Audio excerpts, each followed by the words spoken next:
Welcome to Dr. Literature. Our today's chapter is all about interview. The chapter is an extract taken from the introduction to the Penguin Book of Interviews, edited by Christopher Sylvester. The first part of the chapter discusses interview as a medium of communication, whereas the second part is an interview between Mukund Padmanabhan from the Hindu and Umberto Eco, an Italian professor and novelist. The interview has been in existence for over 130 years. Some people consider it as a perfect medium of arriving at a truth. This is to say that interview reveals what really happened and obtains information straight from the original or at least reliable source. Some also consider it as a form of art, as interviewing people requires tact, skill, and style. You must have noticed that some interviewers are able to better connect with the guests, keep them engaged, and ask them just the right questions, whereas others aren't as engaging and perceptive. On the other hand, some people don't have such nice things to say about interview. Many celebrities feel victimized by them. They see it as an intrusion into their privacy, and also as something which diminishes their personality or tarnishes their reputation. In fact, in some old cultures, taking a photographic portrait of a person is considered stealing someone's soul.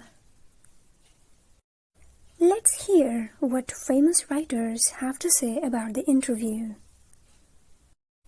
V.S. Naipaul, the Nobel laureate, feels that some people are wounded by interviews and lose a part of themselves.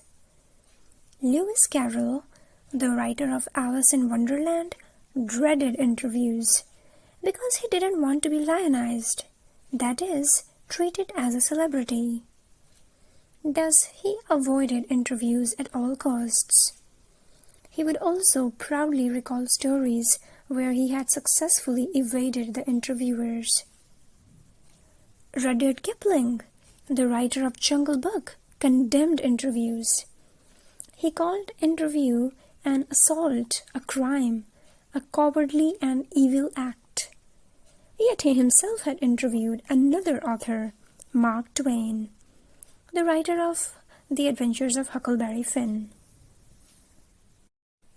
H.G. Wells, the writer of famous science fiction novels like The Invisible Man and The Time Machine, also considered interview an ordeal or a challenge. Yet he gave several interviews.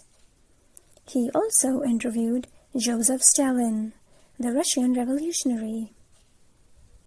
Saul Bellow, an American writer, described interview as thumbprints on his windpipe, that is, suffocating and intrusive. As we have seen, most of these opinions on interview are rather unfavorable, and yet famous people have not been entirely able to escape its grasp. Dennis Bryan calls interview an influential and powerful tool to get to know a famous personality. And to a great degree, he is right, isn't he? After all, who doesn't like watching or listening to their favorite celeb answer questions about themselves or their work?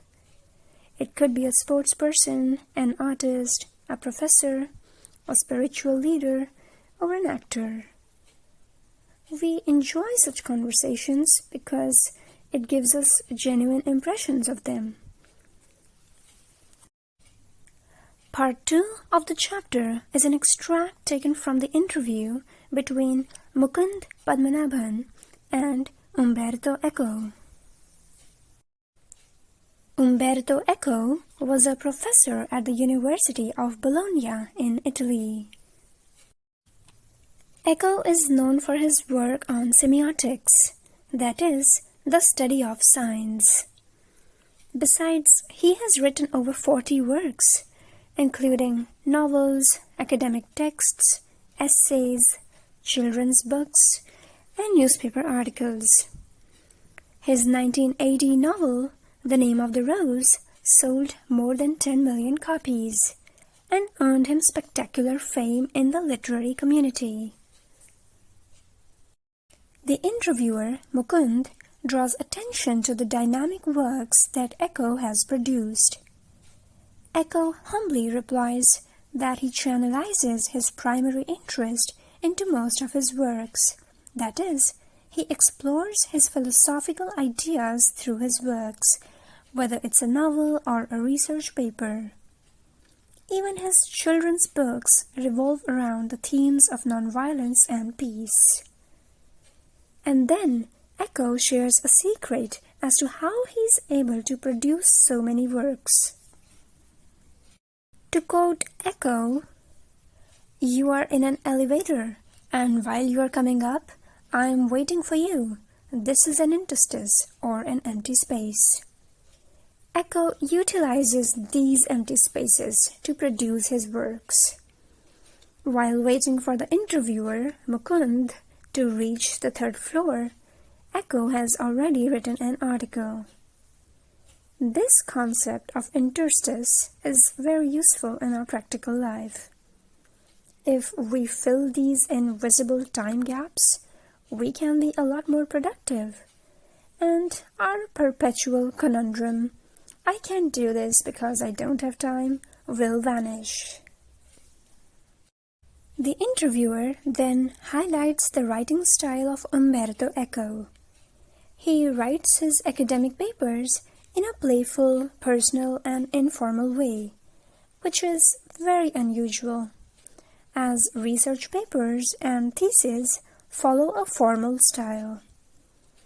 Eco shares that he wrote his PhD dissertation in this same personal and informal style. He realized that this is how academic books must be written, by telling the story behind their research and including the trials and errors, instead of a rigid, dull, and dry style. He also adds this touch of story even in his essays. Then Eco tells us how his friend Roland Barthes, who is another celebrated scholar, was frustrated over the fact that he was an essayist and not a novelist. He always wanted to write novels, but died before he could venture into creative writing. On the other hand, Eco never felt this kind of frustration. He was always more into academic writing. He started writing novels by accident. He had nothing to do one Sunday, so he started writing. It also satisfied his fondness for narration or telling stories. Despite Eco's preference for academic writing over creative writing, he is famous as a novelist. Such an impression of himself bothers Eco, as he considers himself a professor and scholar first. Writing novels is something he does only on Sundays or in his vacant time. He prefers attending conferences and seminars instead of literary clubs. But then he also acknowledges that he can reach a larger audience through novels, and not through complex theories like semiotics. Then the interviewer discusses Eco's novel, The Name of the Rose, which is, at a basic level, a detective story, but has many layers to it. It explores topics like metaphysics, that is, a branch of philosophy which examines the basic nature of reality, theology, which means the study of religion, and medieval history. Then the interviewer asks Eco if the popularity of such a complex novel surprised him. Echo replies that it's not surprising at all. It puzzles the journalists and publishers because they think that people like mediocre books and not difficult reads. And anyway, considering that there are 6 billion people on this planet, and The Name of the Rose sold 10 to 15 million copies, so in a way, this novel was read by only a small number of people. But it's exactly this small class of readers who want to read challenging books. What Echo means to say is that we do enjoy books and shows that are light and easy to digest, but not all the time.